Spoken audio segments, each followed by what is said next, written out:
안녕하세요. 주일 오후 성경 공부 시간입니다. 오늘은 전도서 두 번째 시간이고요. 지난 시간에 이어서 전도서의 구성을 함께 살펴보겠습니다. 전도서는 여기 보시는 것처럼 크게 서론, 본론, 결론으로 나누어져 있습니다.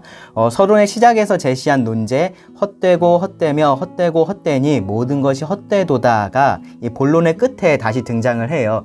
즉 전도서는 전체적으로 모든 것이, 좀 더 구체적으로 말하면은 해 아래에 있는 모든 것이 헛되다라는 것을 증명하는데 이 대부분의 분량을 사용했다라고 그렇게 말할 수 있습니다.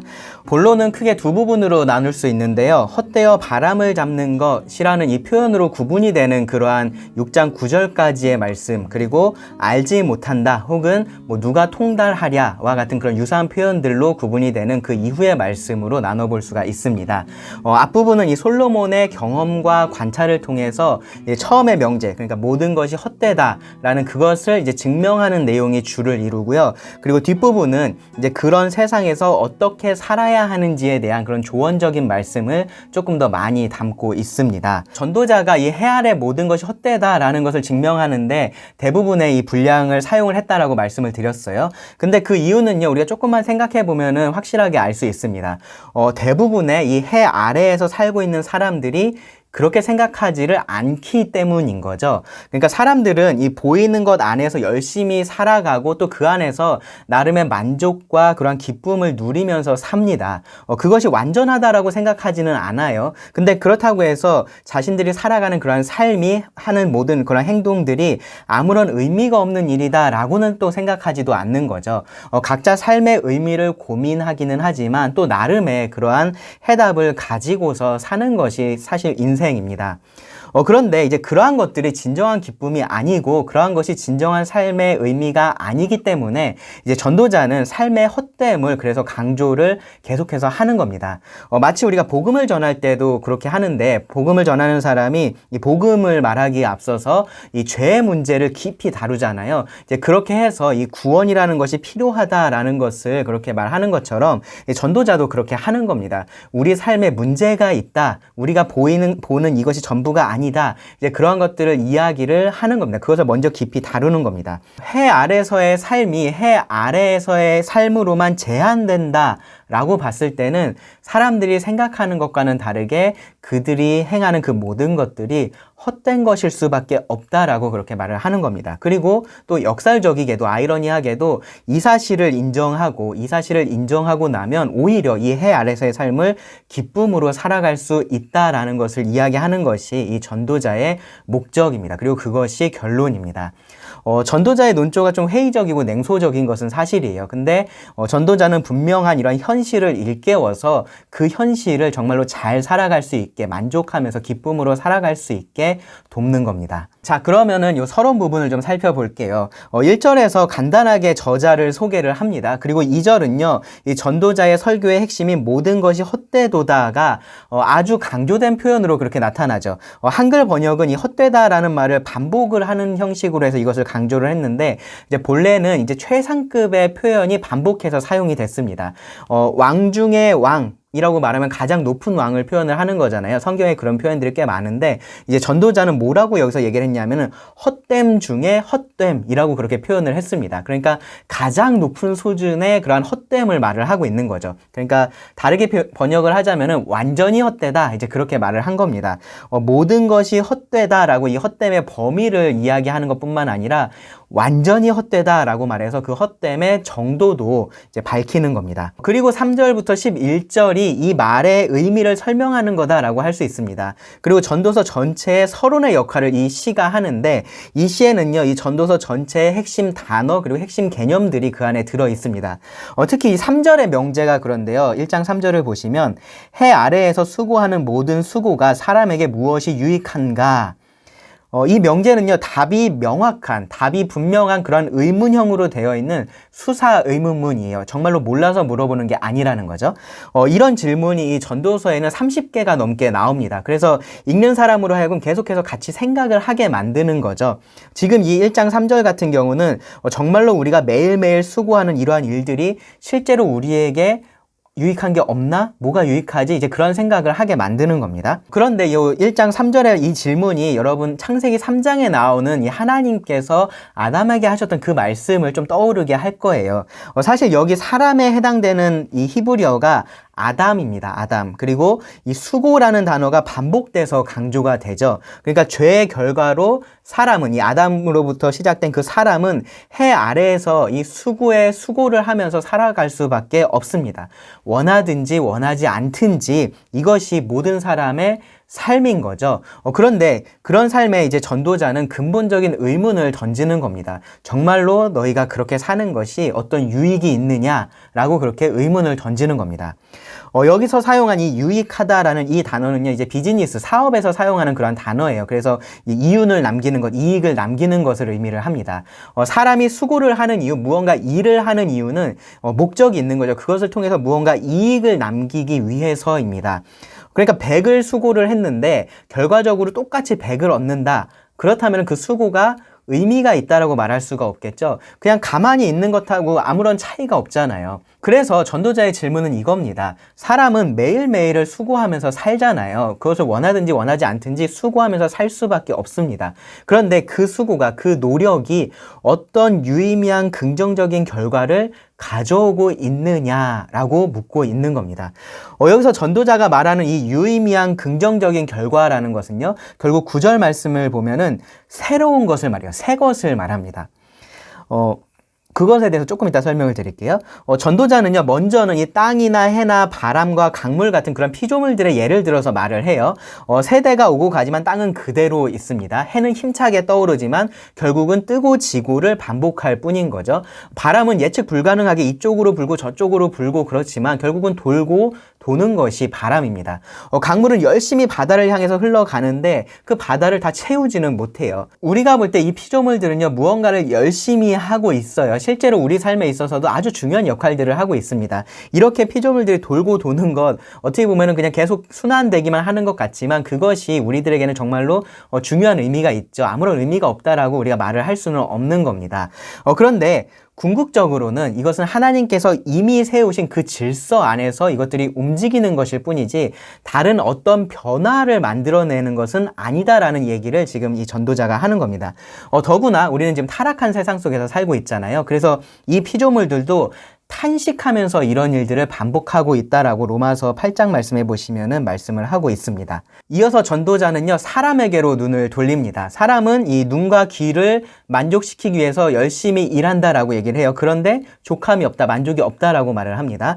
다른 피조물들이 뭔가 열심히 그렇게 일을 하는 것처럼 사람도 뭔가를 굉장히 열심히 합니다. 그래서 발전시키기도 하고 뭔가를 진보시키기도 하고 그렇게 합니다. 그래서 뭔가 새로운 것이라고 할 만한 것들이 있는 것 같지만 그런데 사실 그렇지도 않다라고 또 전도자가 10절에서 말을 합니다. 결국 우리가 새 것이라고 생각하는 그것들도 이 옛 것의 달라진 모습일 뿐이지 이것이 완전히 새로운 것이다라고 할 수가 없기 때문에 그런 거죠. 따라서 우리가 보기에는 새 것이라고 해도 그것이 우리를 만족시킬 수는 없는 겁니다. 그리고 여기에 더해서요, 전도자는 우리 인간들 자체도 이러한 거대한 피조 세계의 일부에 불과하다라는 것을 또 상기를 시켜요. 4절하고 11절에 보면 그런데요. 이 해가 뜨고 해가 지고 바람이 이리저리 불어서 자기 자리로 돌아가고 또 강물이 흘러서 바다로 가도 바다를 채우지 못하고 다시 강물이 되는 것처럼 사람도 그렇다라는 겁니다.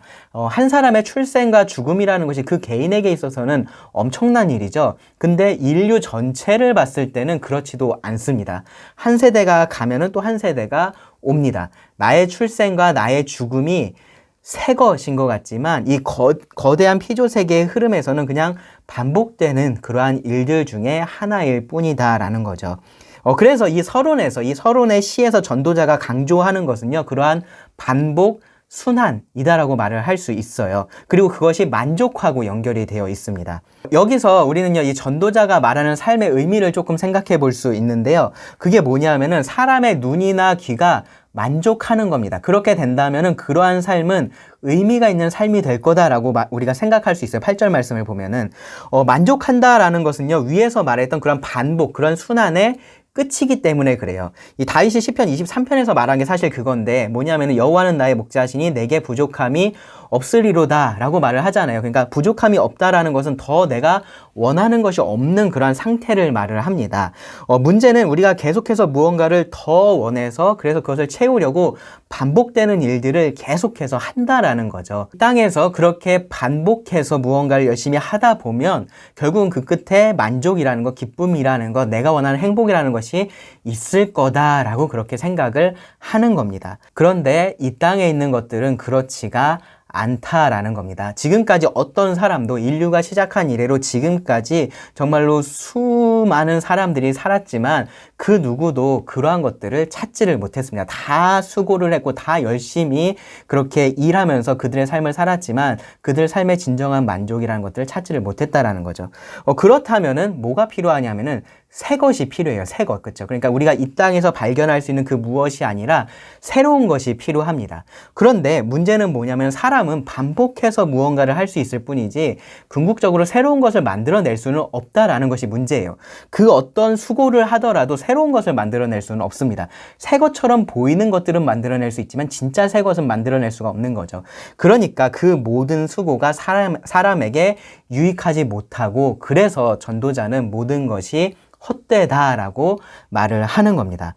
1장 12절부터 전도자는 이제 본격적으로 이런 자신의 경험에 기초해서 이 말을 증명해 보입니다. 2절에서는요, 그냥 전도자라고 그렇게 표현을 했었잖아요. 근데 여기 12절에는 보시면은 나가 추가됐죠. 그래서 나 전도자가 되었습니다. 그러니까 지금부터 하는 이 말이요, 이제 단순히 그런 철학적인 사고가 아니라 자기 자신이 실제로 경험하고 관찰한 것에 기초해서 이런 말을 하는 거다라는 것을 지금 강조를 하는 거예요. 이 부분은 마치어 하나의 실험 보고서와 같습니다. 솔로몬은 구체적인 실험 결과와 그러한 내용들을 이렇게 말하기에 앞서서 실험을 하는 사람, 실험자인 자신을 먼저 소개를 해요. 우리는 어떤 실험의 결과가 이제 믿을만한지 신빙성이 있는지 이제 그런 것들을 판단할 때 이제 그 실험을 진행한 사람이 그럴 만한 자격이 있는 사람인지를 살펴보잖아요. 그렇죠? 이 코로나 바이러스에 대한 실험을 제가 했다라고 생각을 해보세요. 그렇다면 그 결과를 신빙성 있게 받아들일 사람은 사실 거의 없을 겁니다. 반대로 어떤 유명한 대학에 혹은 어떤 병원에 어떤 박사가 뭐 이런 팀을 이끌고 진행을 했다 그러면은 이제 그 결과를 보는 시선이 달라지겠죠. 제가 한 것과 결과가 같다라고 해도 그 신뢰성이 달라지는 겁니다. 그래서요, 이 전도자는요, 자신을 소개를 하면서 시작을 해요. 그러면서 자기가 누구보다 이런 주제를 말하기에 합당한 사람이다라는 것을 밝힙니다. 실제로 이스라엘의 왕이었고요. 그리고 누구보다 크게 되고 지혜를 많이 얻었다라고 말합니다. 실제로 우리가 이 솔로몬에 대해서 배웠잖아요. 그렇죠? 이 솔로몬은 이런 말을 하기에 부족함이 없는 사람이에요. 전혀 과장되지 않은 그러한 말입니다. 또 13절 말씀을 보면요, 솔로몬은 이제 그렇게 환경적으로 충분한 자격이 있는 그런 상황이 있었을 뿐만 아니라 본인도 아주 의도적으로 이와 관련된 연구를 했다라는 것도 알 수 있어요. 자신의 연구를 이렇게 표현을 했어요. 마음을 다하며 지혜를 써서 하늘 아래에서 행하는 모든 일을 연구하며 살핀즉, 그러니까 자신이 할 수 있는 최선을 다했다라는 그런 말입니다. 그냥 어느 날 잠깐 사색한 그러한 결과도 아니고요. 그냥 나이가 들어서 하는 그런 말 같은 것도 아니다라는 겁니다. 정말로 자기가 알고 싶어서 자신의 모든 지혜를 여기다 쏟아서 연구하고 살펴본 겁니다. 그러니까 자격이 있고 능력이 있는 사람이 열정을 다해서 이 삶의 의미를 찾기 위해서 해 아래에서 행하는 이러한 모든 일들을 연구한 보고서를 우리들한테 이렇게 제시해 주고 있는 겁니다. 우리가 지금 그러한 보고서를 읽고 있는 겁니다. 여느 보고서처럼요, 전도자는요, 그 결과를 먼저 간단하게 말합니다. 이는 괴로운 것이니 하나님이 인생들에게 주사 수고하게 하신 것이라. 여기서 전도자가 말하는 괴로운 것이 이제 하늘 아래서 행하는 모든 일이 괴롭다라고 말을 하는 건지 아니면 자기가 그렇게 연구하는 일이 괴롭다라고 말한 건지는 사실 좀 분명하지 않아요. 근데 이제 이어지는 말씀을 보면요, 그런 것들이 다 포함되었구나라고 우리가 생각할 수 있어요. 14절을 보시면 내가 해 아래서 행하는 모든 일을 보았노라. 보라, 모두 다 헛되어 바람을 잡으려는 것이로다. 17절은요, 내가 다시 지혜를 알고자 하며 미친 것들과 미련한 것들을 알고자 하여 마음을 썼으나 이것도 바람을 잡으려는 것인 줄을 깨달았도다. 그러니까 바람을 잡으려는 것인 줄을 깨달은 게 두 개가 있어요. 그렇죠? 해 아래 행하는 모든 일이 그렇다라고 말하고, 또 자기가 이제 그런 것들을 알고자 마음을 쓰는 것, 이제 그것도 다 바람을 잡으려는 것이었다. 그렇게 얘기를 합니다. 그러니까 두 가지 다가 해당이 되는 거죠. 이 행복과 만족과 기쁨을 얻기 위해서 하는 그러한 일들이 결국은 괴로운 일이 될 뿐이다라는 것이 솔로몬의 결론입니다. 그것이 마치 이렇게 바람을 잡으려는 것과 같기 때문입니다. 전도자는 이 실험 보고서의 결론으로 계속해서 이 표현을 사용을 해요. 이 바람을 잡으려는 거다. 실체가 있는 것 같아서 잡으려고 하지만 결국은 잡을 수가 없습니다. 해 아래에는 새 것이 없기 때문에 아무것도 바꿀 수가 없기 때문에 그렇습니다. 여기 15절 보시면 구부러진 것도 곧게 할 수 없고 모자란 것도 셀 수 없도다. 전도자가 또 구체적으로 뭐를 보고 이런 표현을 썼는지는 또 우리가 알 수는 없는 것 같아요. 뭐 나뭇가지를 보면서 이렇게 말을 했을 수도 있고, 아니면 이 세상에 있는 그런 어떤 부조리함을 보면서 그것을 구부러진 것이다 라고 그렇게 표현을 한 것일 수도 있어요. 뭐 어느 쪽이든지 이 말은 사실입니다. 근본적으로 구부러져 있는 것을 이렇게 똑바로 펴는 것, 바로 잡는 것은 불가능합니다. 그것을 부러뜨리지 않는 이상 불가능합니다. 얼마나 모자란지, 여기 이제 모자란 것도 셀 수 없다라고 말하는데, 얼마나 모자란지를 셀 수 없다, 알 수 없다라는 거죠. 알 수 없는 그런 상황이라면 그 모자란 것을 채운다라는 것도 사실 불가능하죠. 어느 정도는 가능할 수 있어요. 그렇죠? 조금씩 이렇게 그냥 알 수는 없지만 채워가는 것은 가능할 수 있지만, 궁극적으로 그것을 모두 채운다라는 것은 불가능하다라는 것이 솔로몬의 결론입니다. 왜냐하면은 그 이유는요, 그 괴로움이라는 것이 궁극적으로는 이 13절에서 밝히는 것처럼 하나님이 인생들에게 주사 수고하게 하신 것이기 때문인 겁니다. 3절에서 우리가 봤던 것처럼 이것은요, 죄의 결과로 우리에게 하나님께서 주신 것들인 거예요. 그래서 해 아래라는 그 표현은 다른 말로 하면은 죄 아래라고도 우리가 이해를 할 수 있는 겁니다. 여기서 이미 솔로몬의 연구에 대한 해답은 나왔습니다. 이 죄의 저주 아래서 행하는 모든 일은 참된 삶의 의미를 주지 못하고 만족과 기쁨도 주지 못한다라는 겁니다. 그리고 그렇다면은 그 죄에서 벗어나는 것이 유일한 해결책이 되겠죠. 그런데 이제 솔로몬은 그런 해답을 모르는 사람처럼 이제 이 연구의 결과를 객관적으로 제시를 합니다.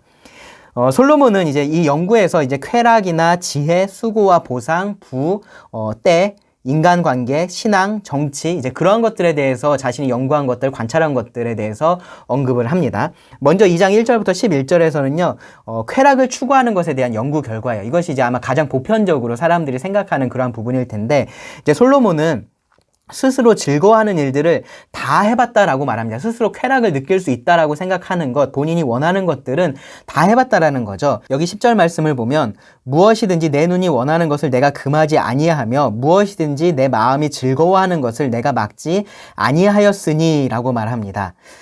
이거 사실 모든 사람들이 다 하고 싶은 거죠. 능력이 안 돼서 못 하는 겁니다. 그런데 솔로몬은 이렇게 할 수 있었던 사람인 거예요.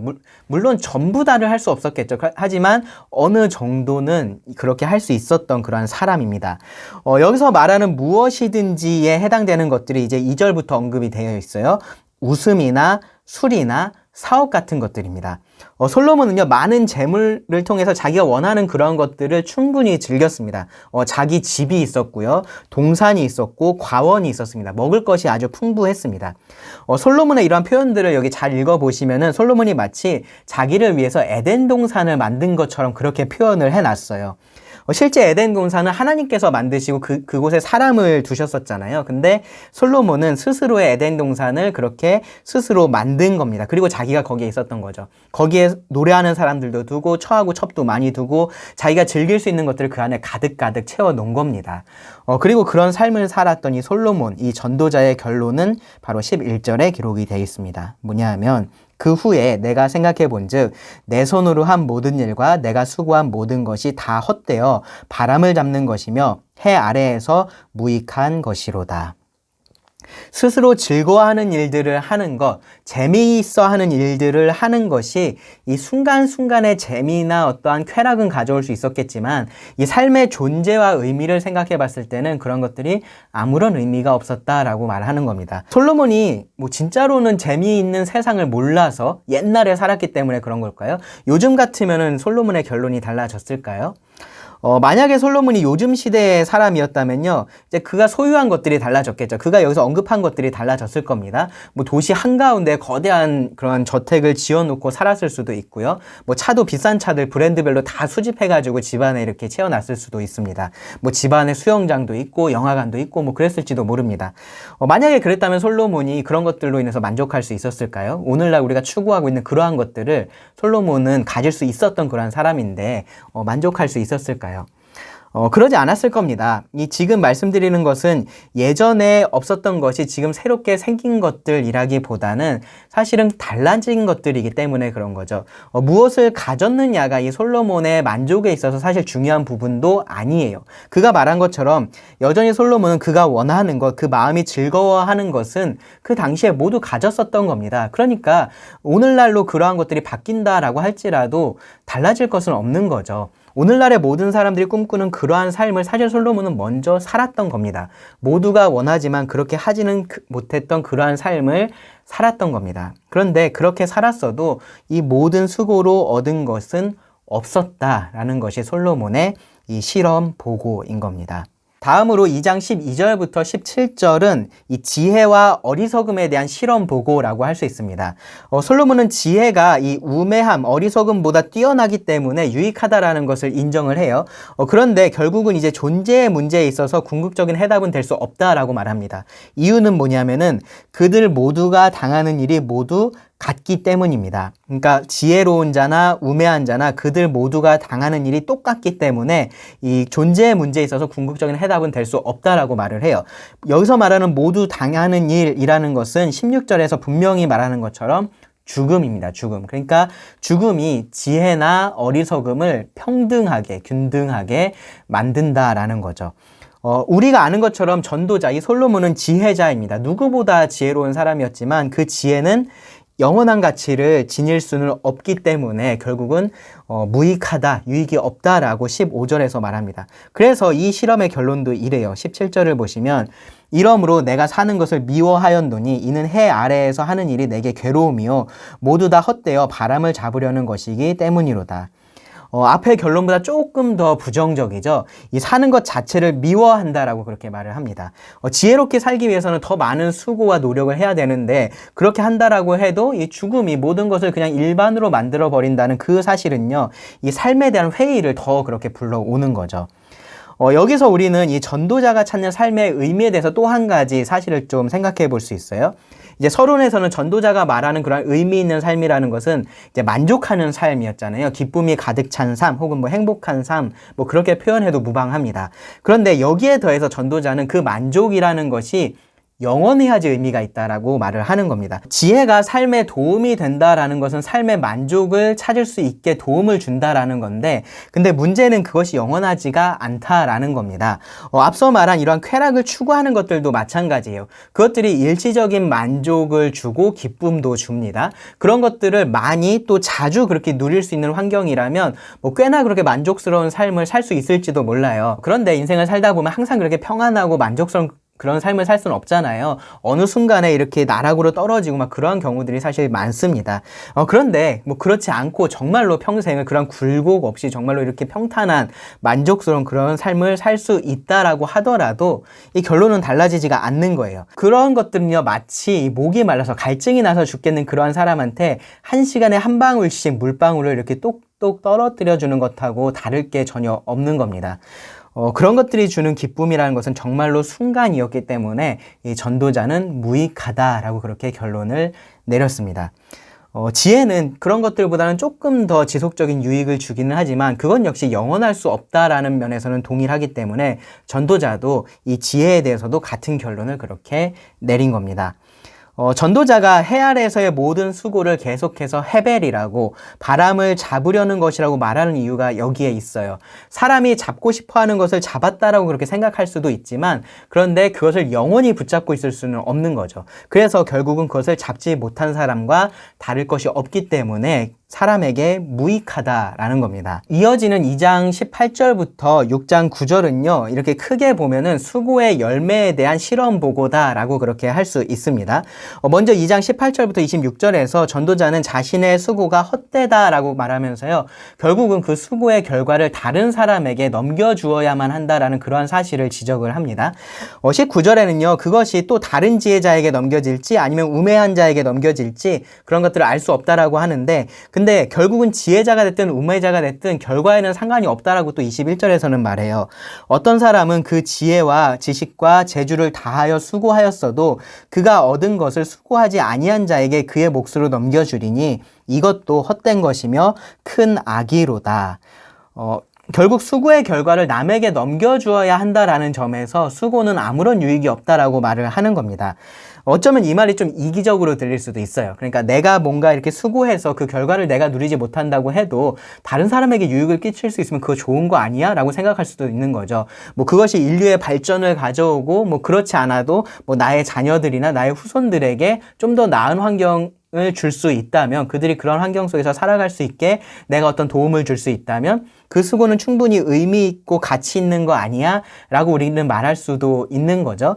그런데 이제 그런 감상적인 것들 싹 빼고서 냉정하게 좀 현실을 직시해서 보면은 이러한 전도자의 결론을 우리가 충분히 이해할 수 있습니다. 살아있을 때는 그러한 것들이 의미 있다라고 우리가 생각할 수 있어요. 그렇죠? 충분히 그렇게 생각할 수 있습니다. 그런데 죽고 나서는 정말로 자신하고는 아무런 관계없는 일이 되어버리는 겁니다. 그 모든 일들이요. 이 세상의 사람들이 생각하는 것처럼 죽는 것을 모든 것이 끝나버린다면 내가 지금 무슨 생각을 가지고서 뭐 어떻게 수고를 하고 하든지 누가 나를 기억해 주든지 내가 수고한 열매를 누가 누리든지 말든지 나하고는 정말로 아무 관계가 없는 겁니다. 나는 죽으면서 끝나버렸으니까요. 또 이렇게 전도자가 말하는 것처럼요. 그 수고의 열매를 누릴 사람이 또 지혜자일지 우매자일지도 우리는 알 수가 없어요. 죽는 순간까지 자신의 수고로 이룬 그 열매가 어떻게 사용될지를 기대할 수는 있습니다. 그렇죠? 하지만 솔로몬만 생각을 해봐도 그 아들 여로보암은 우매한 자였습니다. 지혜롭지 못한 사람이었어요. 이 솔로몬이 남긴 그 유산을 전혀 긍정적으로 사용하지 못했습니다. 뭐 다른 예들도 얼마든지 있습니다. 뭐 다이너마이트를 발명했던 노벨 같은 사람도 그렇잖아요. 그가 만든 것은 사람을 죽이는 무기가 되기도 하고요. 혹은요 사람들에게 이익을 끼치는 그런 도구로 사용이 되기도 합니다. 이런 것들을 노벨 자신은 통제할 수가 없는 거죠. 왜 그러냐면 이미 죽었잖아요. 그렇죠? 그의 시대는 지나갔기 때문에 그렇습니다. 이렇게 수고의 보상이 결국은 다른 사람들에게 넘어간다라는 면에서 전도자는 수고하는 것이 헛되다라고 결론을 내리는 겁니다. 그런데요, 여기 24절부터 26절을 보면요, 갑자기 관점이 확 달라져요. 지금까지 말했던 그런 수고에 하나님이 등장을 하시면서 결론이 달라집니다. 여기 24절을 보시면 사람이 먹고 마시며 수고하는 것보다 그의 마음을 더 기쁘게 하는 것이 없나니 내가 이것도 본즉 하나님의 손에서 나오는 것이로다. 그러면서요 26절을 보면요 전도자는 두 부류의 사람이 있다라는 것을 언급을 해요. 하나님은 그가 기뻐하시는 자에게는 지혜와 지식과 희락을 주시나 죄인에게는 노고를 주시고 그가 모아 쌓게 하사 하나님을 기뻐하는 자에게 그가 주게 하시지만 이것도 헛되어 바람을 잡는 것이로다. 하나님께서 기뻐하시는 자가 있고요. 죄인이 있습니다. 그리고 이들에게는 삶이라는 것이 동일하지 않다라고 지금 말을 하는 거예요. 한쪽은 기쁨의 삶을 살 수 있고 한쪽은 노고, 수고하는 삶만을 살아야 된다라고 말을 합니다. 하나님께서 기뻐하시는 자들은 수고의 열매가 어떻게 되든지 상관없이 남에게 가든지 뭐 어떻게 되든지 상관없이 하나님께서 그 손으로 주시는 것들을 지금 누리면서 그렇게 살아갈 수 있다라는 말인 거예요. 전도자는 또 이어지는 말씀에서도 이렇게 하나님을 중간중간 언급을 해요. 그래서 이 실험을 통해서 정말로 말하고 싶은 것, 이 실험 보고서를 통해서 정말로 말하고 싶은 것을 이제 사람들이 오해하지 않도록 그렇게 돕는 거죠. 삶을 냉철하게 바라봤을 때 이 삶의 모든 것들이 의미가 없지만 근데 그 모든 것을 의미 있게 만드는 하나님이 계시다라는 것을 우리가 알아야 한다라는 거죠. 우리는요, 우리를 만족시킬 수 있는 그런 새로운 것을 만들어낼 수가 없습니다. 이유는 사실 간단해요. 뭐냐 하면은 우리가 창조주가 아니기 때문에 그런 거죠. 사람은 하나님의 형상을 닮아서 창조되었기 때문에 하나님처럼 그런 창의적인 모습들은 보여요. 우리가 살고 있는 지금 이 모습을요, 예수님 시대의 사람들이나 아니면은 이 솔로몬 시대의 사람들이 와서 본다면은 정말로 놀랄 겁니다. 집안에 있는데 이렇게 수도만 이렇게 돌리면은 물이 콸콸콸 나오고 뭐 태풍이나 기근이 찾아와도 이렇게 삶에 큰 영향이 없고 이제 그런 것들을 보면은 정말로 놀라울 겁니다. 우리가 매일매일 사용하는 뭐 스마트폰이나 이런 컴퓨터 같은 것들, 이런 것들도 그들을 정말로 놀랍게 만들 거예요. 그런데 엄밀한 의미에서 그런 것들은 새 것이 아닌 거죠. 우리는 솔로몬이 그랬던 것처럼 이렇게 다양한 것들로 만족을 해보려고 하고 있어요. 시도를 하지만, 근데 이미 우리 이전의 모든 사람들이 사실 실패한 그러한 방법으로 우리는 동일한 그러한 수고들을 하고 있다라는 겁니다. 동일한 실험을 하고 있다라는 겁니다. 우리가 아무리 새로운 것을 만들어내도 마찬가지입니다. 우리 기준에서 새로운 것을 만들어내도 그것은 정말로 새로운 것은 될 수가 없기 때문에 결국 우리가 만족할 수는 없습니다. 그런데 창조주 하나님은 다르시다라고 지금 여기서 솔로몬이 말을 하고 있는 겁니다. 성경은 하나님께서 새로운 일들을 행하신다라고 그렇게 말을 해요. 이사야 43장 19절을 보시면 보라 내가 새 일을 행하리니 이제 나타낼 것이라 너희가 그것을 알지 못하겠느냐 반드시 내가 광야의 길을 사막에 강을 내리니. 하나님은 새 일을 하십니다. 하나님은 새 생명을 주시고요. 새 마음을 주십니다. 그리고 우리를 새로운 사람으로 만드십니다. 그리고 이 모든 만물을 새롭게 하실 겁니다. 요한계시록 21장 5절을 보시면 보좌에 앉으신 이가 이르시되 보라 내가 만물을 새롭게 하노라 하시고 또 이르시되 이 말은 신실하고 참되니 기록하라 하시고. 이렇게 새 일을 행하시는 하나님이 우리에게 만족을 주실 수 있는 유일한 분이신 거죠. 우리에게는 새로운 것이 있어야만 우리가 만족을 할 수 있는 건데 그 새로운 것을 우리가 만들어낼 수는 없고 하나님만 하실 수 있기 때문에 그렇습니다. 오늘 이 전도서의 말씀을 들으신 분들 중에서요, 여전히 솔로몬과 같은 이러한 실험을 하고 계신 분들도 계실 수 있을 거예요. 그렇다면요, 여러분 이미 결과가 정해져 있는 그 실험을 여러분 멈추시고요. 정말로 참된 만족과 기쁨을 주시는 그 하나님을 믿으실 수 있기를 바랍니다. 그리고요, 그런 하나님을 이미 믿으신 분들은요, 지금 내가 솔로몬과 같은 이러한 실험을 하면서 살고 있는 게 아닌지 좀 점검해 보시기 바랍니다. 이게 속담인지 저는 잘 모르겠는데 사람들이 많이 하는 말들 중에 이런 말이 있어요. 똥인지 된장인지 먹어봐야 아냐, 뭐 그런 말이 있습니다. 아마 딱 이런 상황에 우리가 적용할 수 있는 그러한 말일 겁니다. 이미 결과는 정해져 있는 겁니다. 우리가 그런 것들을 추구하면서 그 안에 나의 어떤 기쁨이 있지 않을까 고민할 필요 없습니다. 우리가 바람 잡는 일을 멈추면요, 이 바람이 주는 유익을 충분히 우리가 누릴 수가 있는 거예요. 하나님은 우리에게 그것을 알게 하시려고 이 전도서의 말씀을 주신 겁니다. 그 지혜를 아는 사람처럼 우리가 살 수 있다면 또 다른 누군가에게 그 지혜를 주신 하나님을 전할 수가 있을 겁니다. 오늘 강의는 여기서 마치고요. 또 다음 시간에 나머지 말씀에 대해서 또 살펴보겠습니다. 감사합니다.